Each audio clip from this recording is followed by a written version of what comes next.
Oi, gente, eu me chamo Alice e fiquei responsável por falar sobre as glândulas salivares. Primeiramente, é necessário saber que o nosso sistema digestório tem a importante função de transformar os macronutrientes, que são obtidos a partir da ingestão de alimentos, em micronutrientes, valendo-se de um conjunto de reações bioquímicas que utilizam as enzimas hidrolíticas, também chamadas de enzimas digestivas. O sistema digestório é formado pelo tubo digestivo e pelas glândulas anexas. O tubo digestivo é formado pela boca, faringe, esôfago, estômago, intestino delgado, intestino grosso, reto e ânus, enquanto que as glândulas anexas são compostas pelas glândulas salivares, pelo fígado, juntamente com a vesícula biliar e pelo pâncreas. Levando em consideração que o nosso trabalho tem como temática central as glândulas anexas do sistema digestório, é importante ressaltar que o tecido epitelial glandular subdivide-se em endócrino, exócrino e misto. As glândulas endócrinas são aquelas que lançam suas secreções para o interior dos vasos sanguíneos. As glândulas exócrinas secretam para as diversas cavidades do nosso organismo.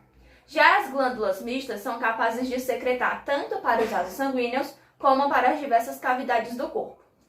No caso das glândulas salivares, elas são consideradas exócrinas, visto que as suas secreções são lançadas no interior da nossa cavidade bucal. E o que essas glândulas secretam? Elas vão ser responsáveis por liberar a saliva, que apresenta uma composição química bastante diversificada. Por exemplo, 99% da saliva é formada por água, além de apresentar substâncias como enzimas, glicoproteínas, aglutinogênios e eletrólitos. E qual é a importância da saliva para o nosso organismo? Ela vai ajudar a manter o pH bucal adequado, que é em torno de 6,8, vai ajudar no processo de remineralização dos dentes, porque um dos seus eletrólitos é o cálcio, apresenta substâncias como a lisozina, que tem uma ação antibacteriana e vai estar aglutinando as bactérias, também apresenta a mucina, que é uma proteína responsável por lubrificar e proteger a mucosa oral, e a saliva também é composta pela enzima denominada de pitialina ou amilase salivar, que vai estar degradando o amido, um polissacarídeo de reserva energética vegetal, a maltose, um disacarídeo formado por duas moléculas de glicose.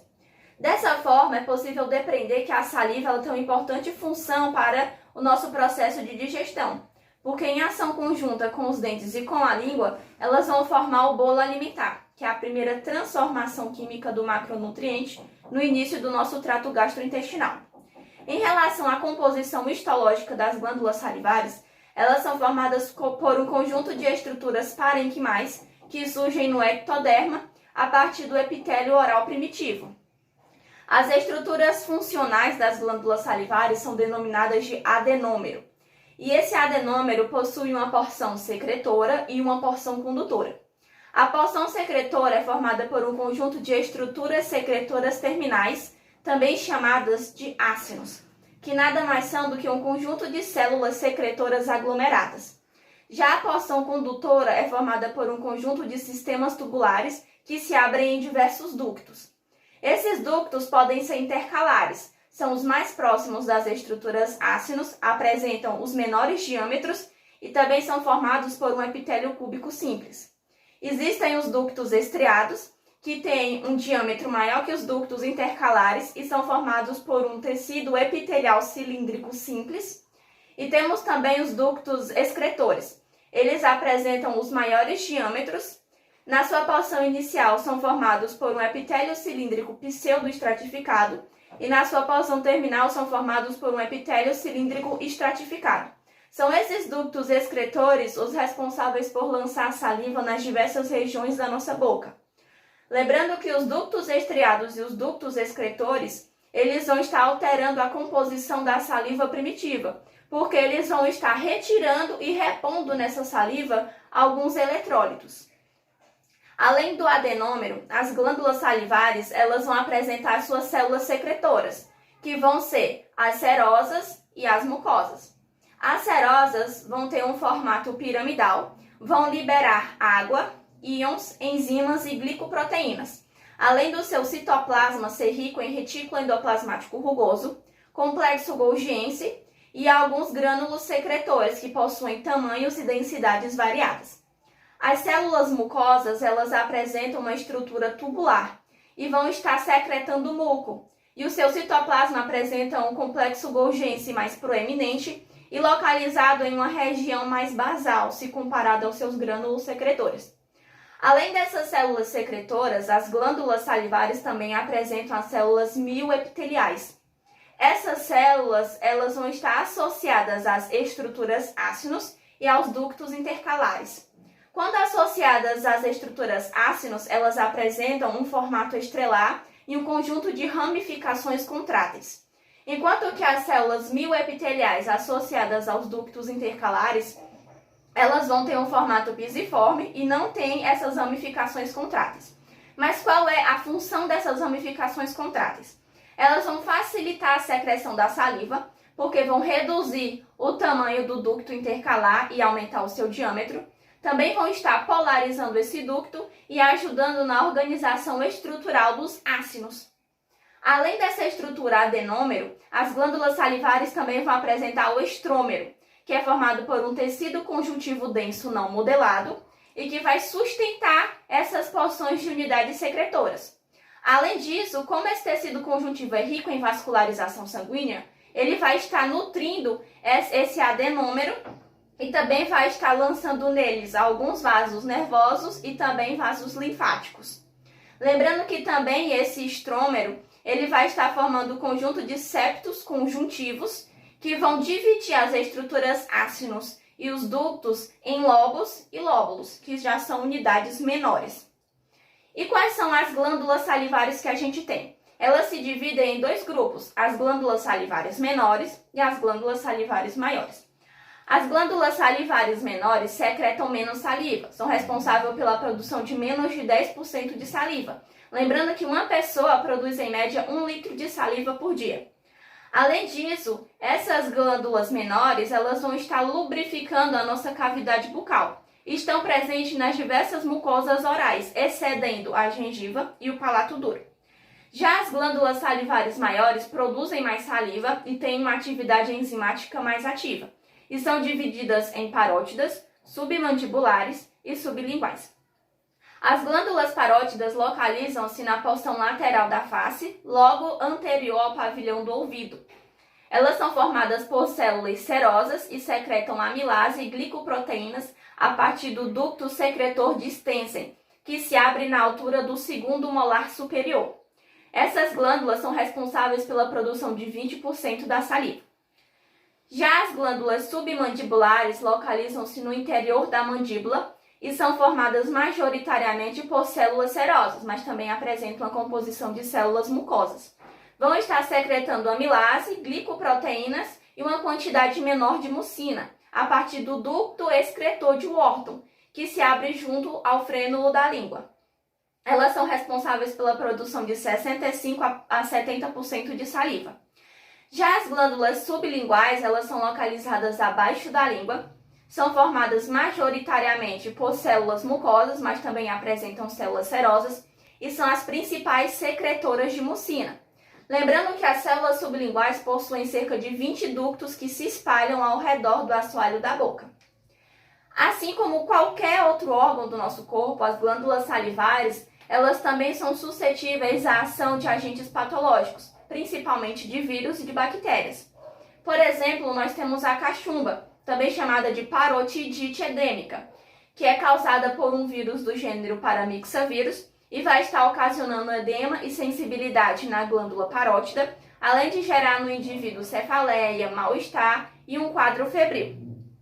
Uma curiosidade em relação às glândulas salivares é que em setembro de 2020, pesquisadores holandeses publicaram no periódico Radiotherapy and Oncology a possibilidade de existir uma quarta glândula salivar, a qual eles denominaram de glândulas tubárias. Essa descoberta foi feita por acaso, após serem realizadas tomografias de alta resolução em 100 pacientes que tinham câncer de próstata. E aí, para comprovar se essas estruturas realmente existiam em diversas pessoas, eles resolveram pesquisar em 2 cadáveres, de um homem e de uma mulher, e realmente essas estruturas estavam presentes na porção anterior do nariz, logo na base central do crânio. Mas esses pesquisadores holandeses disseram que ainda é necessário muito estudo e muita pesquisa para comprovar a efetividade das glândulas tubárias ao nosso sistema digestório. É isso, gente, a minha apresentação sobre as glândulas salivares. Espero que vocês tenham compreendido. Bom, gente, bom dia. Hoje eu vou falar sobre o fígado. Falar sobre o fígado é falar sobre a maior glândula e o maior órgão maciço do nosso corpo. Exatamente, o fígado é o maior órgão do nosso corpo e ele fica atrás somente para a nossa pele. Por ser um órgão muito grande, ele vai ter uma infinidade de funções. Bom, ele vai estar localizado onde? A localização dele vai ser abaixo do diafragma, na parte superior direita do nosso abdômen. E as suas funções são diversas, como ele vai participar do metabolismo de carboidratos, de lipídios, de proteína, ele vai fazer parte do processamento de fármacos, de substâncias que são tóxicas para o nosso corpo, vai atuar também na produção de fatores de coagulação, no armazenamento de vitamina A, D, K, E, a B12, ele vai ativar a vitamina D e, como a gente pode perceber, ele possui uma diversidade de funções, mas a que mais é dado ênfase pelos professores vai ser a produção da bile, vai ser a mais importante por estar ligada ao trato gastrointestinal. E a produção da bile ela vai ser muito importante por quê? Primeiro, vou explicar um pouco sobre a bile. A bile é uma substância de coloração meio que um amarelo esverdeado e ela é composta por água, por sais biliares, por colesterol, por um fosfolipídio chamado lecitina, além de também conter pigmentos biliares e alguns íons. Os pigmentos biliares, o que é o mais conhecido, vai ser a bilirrubina. E a bile ela vai ser produzida no fígado e eventualmente armazenada na vesícula biliar. O que acontece é que muitas vezes ocorre a confusão de muitas pessoas acharem que a bile ela é produzida na vesícula biliar, só que ela é produzida pelos hepatócitos, que são células do fígado, e gradativamente ela vai ser armazenada na vesícula biliar. Bom, a vesícula biliar ela é uma bolsa em formato de uma pera que ela está localizada abaixo do fígado e ela vai ser responsável por justamente armazenar a bile. Então, para falar sobre a bile, primeiramente vale lembrar que o fígado ele possui dois grandes lobos principais, o lobo direito e o lobo esquerdo, e cada lobo vai possuir um ducto. E esse ducto ele vai ser responsável pelo quê? Ele vai ser responsável pelo direcionamento, por encaminhar a bile até o duodeno. Aí vai ter o ducto hepático direito e o ducto hepático esquerdo. E quando ocorre essa junção, essa união de ducto hepático direito com ducto hepático esquerdo, vai ter a formação do ducto hepático comum. E o ducto hepático comum vai também se unir ao ducto cístico. O ducto cístico vai estar vindo lá da vesícula biliar e resultado dessa junção de ducto hepático comum com ducto hepático cístico vai ter o ducto colédoco, que vai, por sua vez, se unir ao ducto pancreático. E assim vai ter, dessa junção vai ter a ampola hepatopancreática, que vai ser o local onde vai ocorrer a mistura da bile com o suco pancreático e todas as substâncias, os líquidos, eles vão ser despejados para o duodeno. Então, para exemplificar melhor para vocês a função da bile, eu vou trazer eu vou explicar de uma forma bem didática.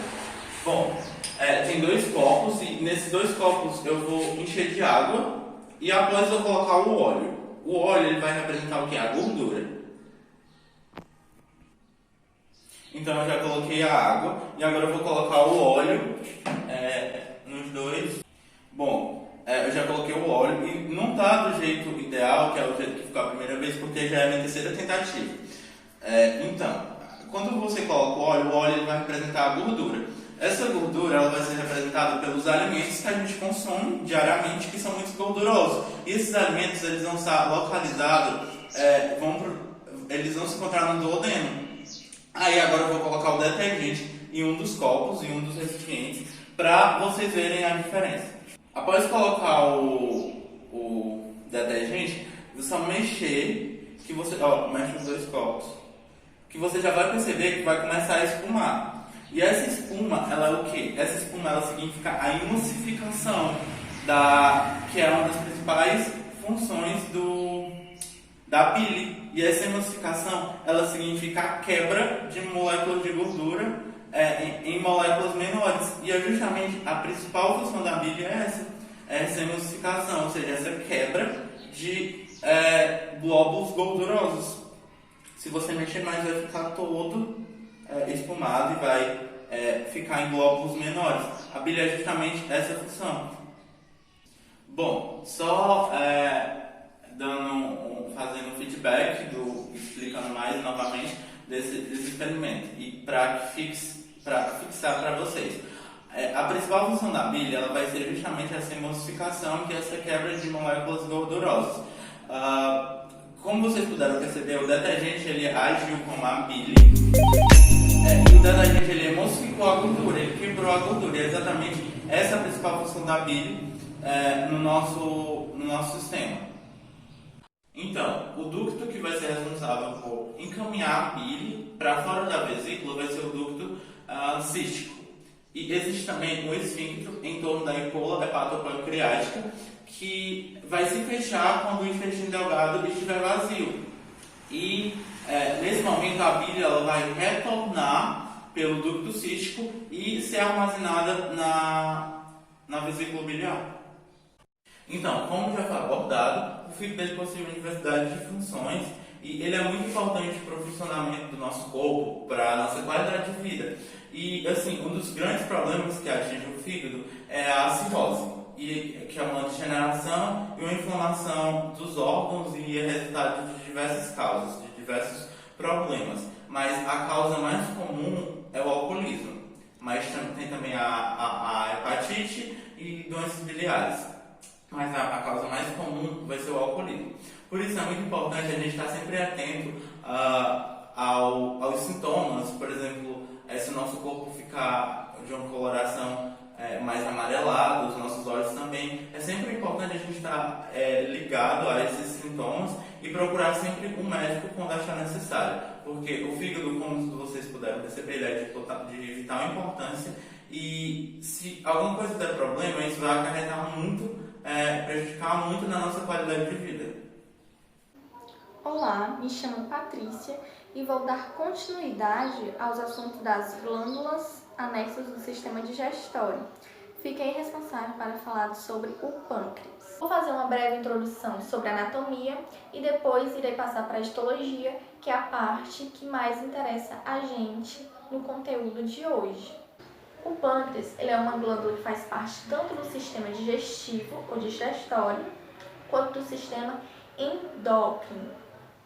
O pâncreas ele mede cerca de 15 a 25 centímetros de comprimento, como se ele fosse do formato de uma folha, certo? E anatomicamente falando, o pâncreas ele está localizado na parte posterior do nosso abdômen, atrás do estômago, na parte superior do intestino e do baço. É um órgão ativo na produção de enzimas que vão atuar no intestino delgado e na secreção de hormônios. E que hormônios são esses? A insulina e o glucagon no sangue. É dividida em 3 estruturas: a cabeça, o corpo e a cauda. A cabeça é localizada na parte direita do nosso abdômen, é onde se conecta com o duodeno. O duodeno ele é a primeira porção de intestino delgado. Já o corpo e a cauda vai se estender para o lado esquerdo do nosso corpo. Só que existe artigos e livros que têm fotografias, gravuras, que mostram o pâncreas sendo dividido em 5 estruturas: a cabeça, o processo uncinado, o colo, o corpo e a cauda. Levando para a parte histológica, que é a parte que nos interessa no conteúdo de hoje, o pâncreas ele é coberto por uma fina cápsula de tecido conjuntivo frouxo, e dessa cápsula partem os septos que fazem com que o parênquima da glândula seja dividido em lóbulos mal delimitados, como mostra a lâmina que eu coloquei na tela. Ainda podemos dizer que o pâncreas é uma glândula mista. Mas por que ele é considerado uma glândula mista? Porque esse órgão ele tem componentes exócrinos e endócrinos. O componente exócrino são os responsáveis por sintetizar e secretar as enzimas digestivas que atuam no duodeno, como eu já disse, é a primeira porção do intestino delgado, chegando no órgão através dos ductos. Já os componentes endócrinos são os que sintetizam e secretam os hormônios, como a insulina e o glucagon. Agora eu vou falar separadamente sobre os componentes exócrinos e os componentes endócrinos. Os exócrinos, eles são as glândulas serosas e têm um formato ansinuoso. Seu epitélio é mais simples e essas glândulas serosas são chamadas de áquinos pancreáticos. E esses áquinos pancreáticos representam as unidades secretoras do pâncreas. Essa lâmina mostra em destaque da cor verde um áquino pancreático. O sistema de ductos no pâncreas ele inicia-se no centro de cada ácido, com o surgimento dos ductos intercalares. Esses ductos intercalares eles se unem.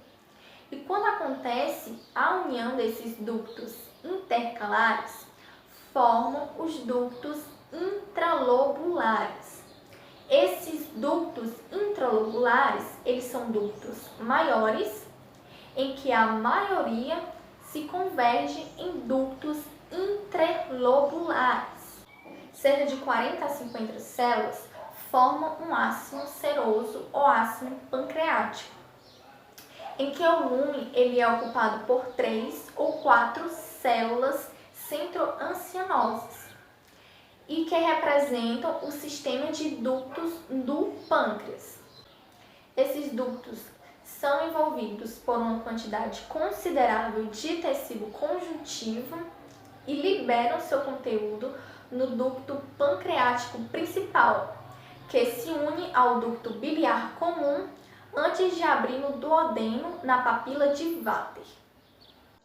O ducto pancreático principal, ele vai da cauda até a cabeça do pâncreas e ele coleta todas as secreções dos túbulos interlobulares. Ele funde-se com o ducto biliar comum da vesícula biliar para formar a ampola hepatopancreática, que se esvazia na parte descendente do duodeno, na papila duodenal. Já o ducto pancreático acessório, que é o de Sartorini, ele drena a cabeça do pâncreas e se esvazia no duodeno através da papila duodenal menor. Saindo do exócrino, vamos para os endócrinos, que é constituído por agregados esféricos de células, conhecidos como ilhotas de Lugers, que estão dispersos entre os ácidos serosos. Cada ilhota ela é um conglomerado esférico, ricamente vascularizadas, é aproximadamente 3.000 células. Cerca de 1 milhão de ilhotas são distribuídas em todo o nosso pâncreas. E cada ilhota ela é cercada por fibras reticulares, que também penetram nessas ilhotas, envolvendo a rede de capilares que as permeiam. Existem células presentes nas ilhotas, que são 5. 5 celulares constituem essas ilhotas, que são as alfas, as betas, as deltas, as PP, que são produtoras de polipeptídeos pancreáticos, e as produtoras de gastrina.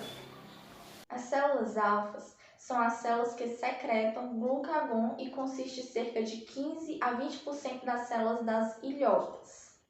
A maioria está localizada na periferia das ilhas. Já as células beta, elas secretam as insulinas e consiste em cerca de 70% das células das ilhotas. As células delta são as células que secretam a somatostatina e consiste em 5 a 10% de células das ilhotas. As células PP são as células produtoras de polipeptídeos pancreáticos. Essas células são as responsáveis por secretar os polipeptídeos pancreáticos. Constituem menos de 5% das células das ilhotas. A célula G é a responsável por secretar o hormônio gastrina. E a gastrina é o hormônio que estimula a motilidade no estômago e a secreção do ácido clorídrico. E assim podemos encerrar a nossa apresentação sobre as glândulas anexas do sistema digestivo. Obrigada!